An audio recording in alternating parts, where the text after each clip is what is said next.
Tiger Jairam दास जो है Chandil dam के पास यहाँ आए थे और चांडिल में जनसभा था, खतियानी जनसभा, जहाँ पर चांडिल डैम भी आए हुए थे।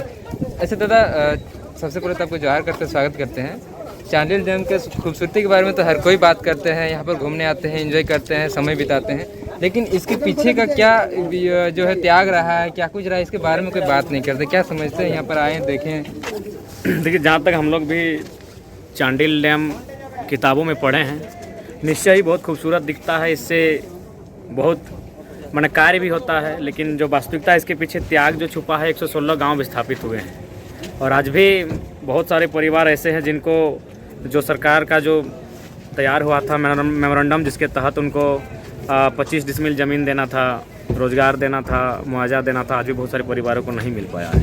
तो निश्चय ही इस झारखंड राज्य बनने के लिए हमने इंसानों का भी बलिदान दिया है, चाहे निर्मल दा की बात रहे, चाहे अन्य क्रांतिकारी बलिदान देने वालों की बात रहे, या फिर ज़मीन जगह खेत खलिहानों की बात रहे, इस राज्य को बनने में हमने हमेशा योगदान दिया है। उदाहरण के लिए आज सबसे नामी टाटा को ही देख लीजिए। कुछ दिन पेपर में आप पढ़े होंगे कि भारत की उन्नति में टाटा का बहुत बड़ा योगदान है, लेकिन टाटा की उन्नति में किसका योगदान है ये नहीं बताया जाता है। टाटा की उन्नति में उस साक्षी गाँव की कहानी है जो आज दफन हो चुकी है। पता नहीं वो गाँव, उस गाँव के लोग कहाँ गए हैं, इसकी कोई जानकारी, कोई आंकड़ा नहीं है। ठीक उसी प्रकार माने झारखंड दिखता बहुत सुंदर है और लोगों को बहुत सुंदर लगता है, क्योंकि बाहर के लोग जो यहाँ के नौकरियाँ करते हैं उन्हें नहीं ना पता चलता है। बाहर की कंपनियाँ यहाँ के स्थापित होती, उन्हें नहीं पता चलता है कि यहाँ किस प्रकार लोगों के साथ अन्याय हुआ है, शोषण हुआ है।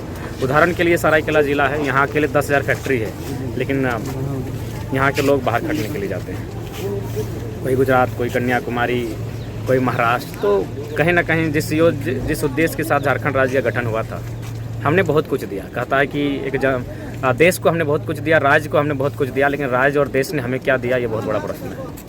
सिर्फ हम ही देते रहेंगे या राज्य का भी कर्तव्य बनता है हमारे लिए, देश का भी कर्तव्य बनता है हमारे लिए। दिल्ली को तो हमने जगमग कर दिया, 40% खनिज संपदा हमने अकेले दिया।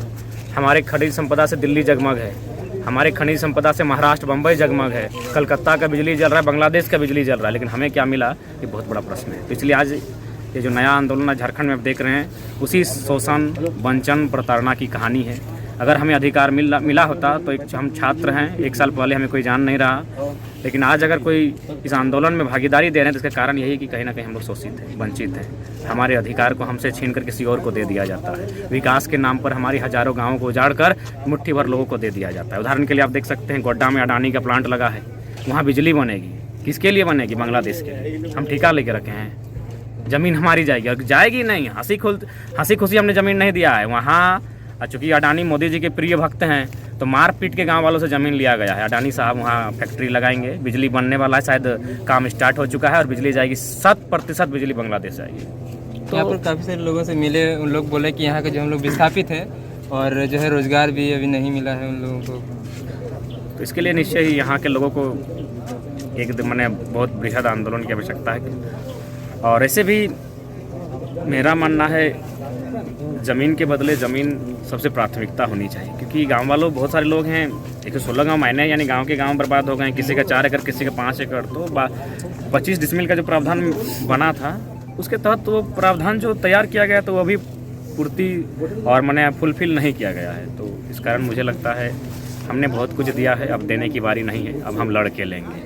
हमने दिल्ली को भी दिया है, रांची को भी दिया है, मुंबई को भी दिया है और अन्य राज्यों को भी दिया है, हमने विदेशों को भी दिया है। हमारा कोयला ऑस्ट्रेलिया तक पहुंचता है। हमने बहुत कुछ दिया है, बहुत कुछ झेला है, अब लेने की बारी है। जोहार जी, बहुत बहुत धन्यवाद दादा। तो टाइगर जयराम दास जो है अभी चांडिल के पास आए हुए थे, तो चांडिल की खूबसूरती के बारे में हर कोई बात करते हैं, लेकिन इनके पीछे का जो त्याग है उसके बारे में कोई बात नहीं करते हैं। टाइगर जयराम दास ने इसके बारे में बताया। एक बार आप लोग चांडिल डैम को देख लीजिए। बाकी आप सभी का धन्यवाद रहेगा, जोहार रहेगा। जोहार झारखंड, जय झारखंड।